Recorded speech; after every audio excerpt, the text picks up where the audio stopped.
Hello, SourceFed. This is my review of Cosmopolis. Clever title, hard to remember.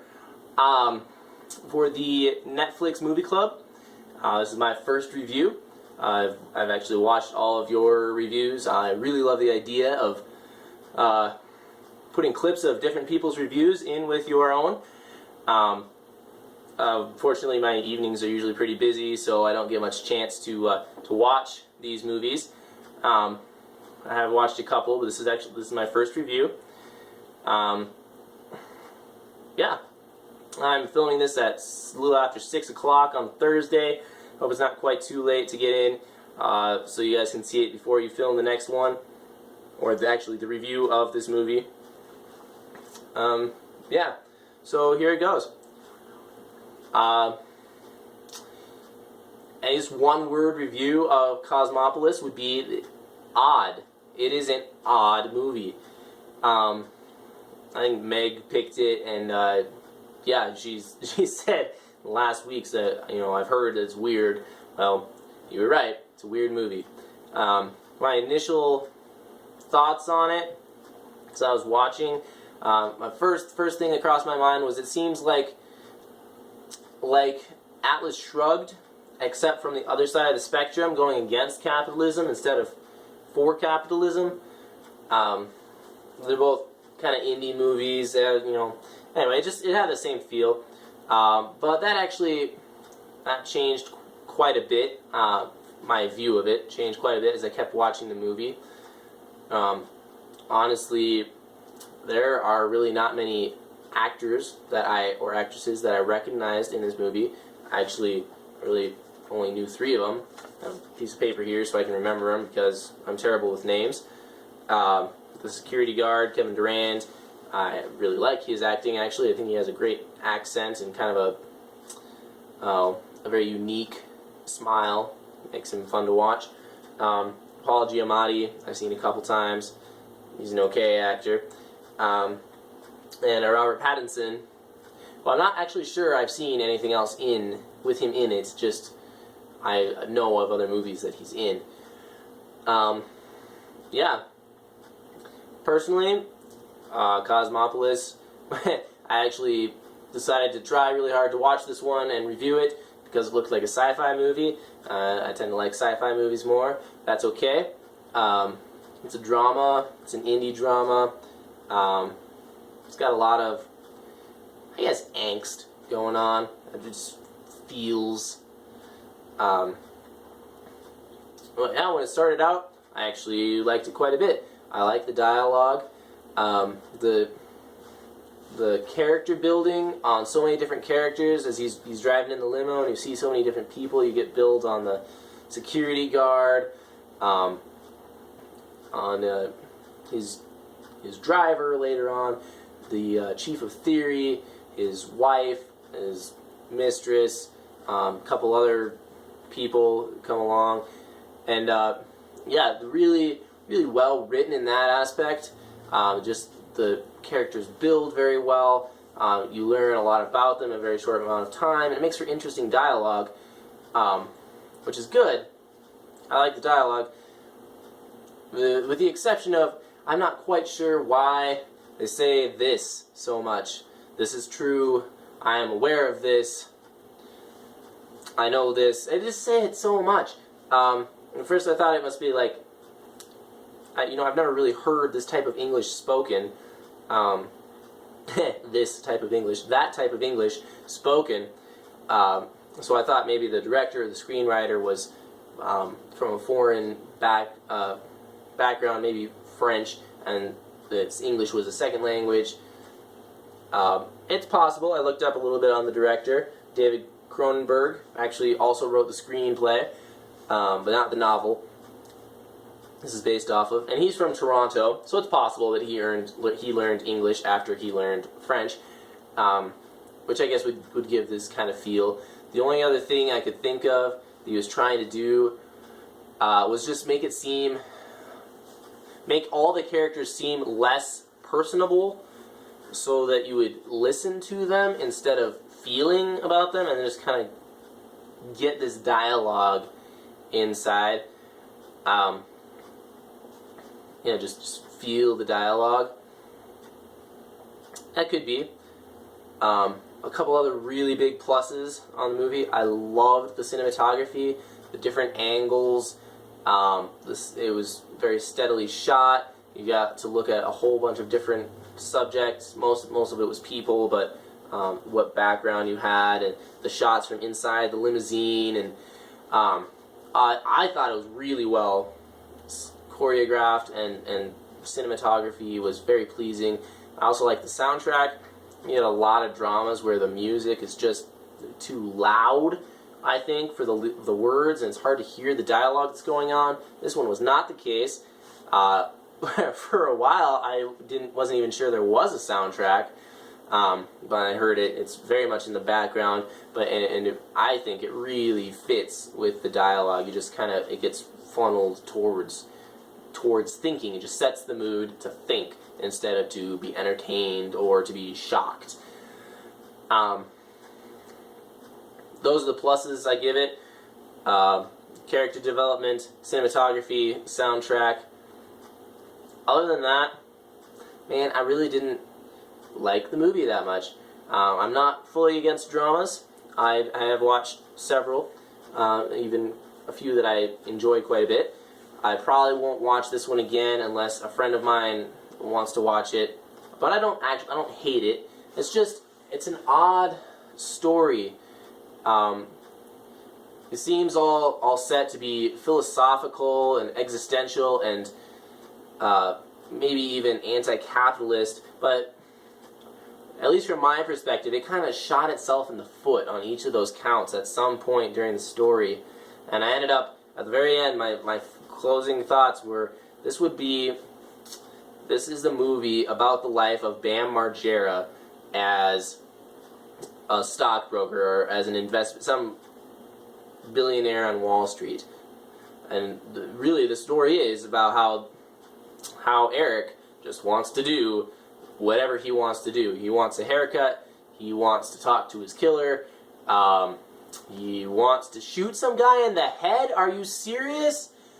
At that point, I pretty much lost all respect for the movie. It just seems so tactless. And, I like violent movies, so I'm not going to be completely turned off to a protagonist if there is some killing that isn't really needed. But in this instance, it's just bad, man. I mean, even from the standpoint of how foolish Kevin Durand was, his character, to not only give his gun, his protection, to this guy who he knows is a little mentally unstable, especially today, when there's a credible threat out there. Not only that, but to cock the thing for him? That was ridiculous. The only good thing about that scene was that Durand really had a perfect look of surprise just before he got shot. I mean, why is that the first thing that Eric does when he's trying to feel? He really dodges talking to his wife. Honestly, I think he would have gone a lot better. The situation would have turned out a lot better for him if he had actually come clean, or he just seems so callous and detached. And at the beginning of the movie, you can kind of forgive him for that because he seems like this intellectual. He's obviously been successful. He's going, and if he hurts some people along the way, well, we need that kind of person in society, whether or not they're easy to live with. But at the end, he just really, the story just veers away from his intellect and what he's done, and really focuses on him being an asshole. I guess that wasn't really my movie. That type of movie. He goes on. He's doing his thing. He's trying to feel. He's wants to get shot almost. And he ends up with a revolver in the street late at night somewhere unsavory in New York City, and he's getting shot at from a window by a freaking, I think, a 50 caliber handgun.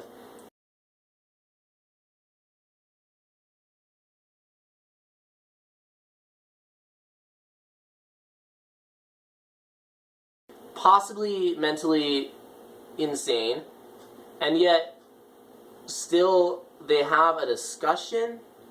It doesn't quite make sense to me, except from the standpoint that you get this philosophical, again, just set back. You're just looking at an event. You're not part of the event at all. In that case, I think it works. I will say I did listen to everything that everyone said through the movie. Really paid attention to dialogue and what was going on. I didn't actually think the acting in the last scene was very good. I was a little disappointed in Paul Giamatti, long name. But alright. And then they keep going, and from an argument standpoint, Giamatti wins some points, and Pattinson wins some others. And then at the end, even though neither of them has admitted to any of the faults they've been accused of, they've only just worked their way around them, speaking-wise, they somehow understand each other, and Pattinson's got a gun to his head, and he's crying because he's starting to feel, I guess. So I guess the only thing I could get from the movie that it was trying to say was, be social or feel this journey from calloused Eric to emotional and feeling Eric, and that actually was, I think, was beautifully summed up in the scene where he's got the revolver in his mouth, and Giamatti asks him, "What are you doing?" And he says, "I don't know. I might not do anything." He is so detached from emotion and reality. He just wants to experience a feeling. He wants to experience pain or love or regret. And so he shoots himself in the hand instead. Much better choice. Hurts like hell, though. And that's good. And that's like the breaking point. You can see it. Now he's experiencing something. He's in the real world. And then Giamatti comes over and gives him a towel, like in this social moment, which doesn't make sense because Giamatti's planning to kill him. But I guess maybe it's just from the standpoint that a human being is capable of compassion even for his worst enemy, in which case I'll accept that. Yeah. And then the very ending, I don't really like the artisticness or the provocativeness of cliffhanger movie endings. Color of Money was not nearly the same genre of film, but they did the same thing. The end of that one is the only one I can really think of right now, and it just bugs me. And honestly, in this particular case, in Cosmopolis, I don't really think that leaving the ending with a gun at Pattinson's head and a slightly insane, possibly killer, yet he's trying to be human, and Pattinson's finally crossed the bridge to where he might not be an asshole forever anymore, and then to leave it hanging there seems almost rude to me. It doesn't seem as provocative as it should be, because I think the points they were going for have already been established, and they should be carried through and not... I mean, what's gonna happen? Does he just die there with his regrets? Does he live? Do they become friends? Is Giamatti rehired? What happens? I don't know. It's not my thing for endings, but whatever. I can see how people would like that. There's really, considering the whole movie is based on thinking, I guess in that instance, the ending makes sense. Still not really my thing, especially from the, just the detached nature of the film. What I got was thinking, was listening to dialogue, was plotting through choices. And at the end of the movie, they cut out the last choice. The last thing that could make Giamatti a human and Pattinson already having made his choice by not taking the first shot or trying to run, that he is willing to accept how terrible he was and actually try, actually be different. He's just going to sit there and feel and cry. Doesn't quite seem like the most... It's definitely not fulfilling. I would have done it differently. Yeah, anyway, that's the end of the review.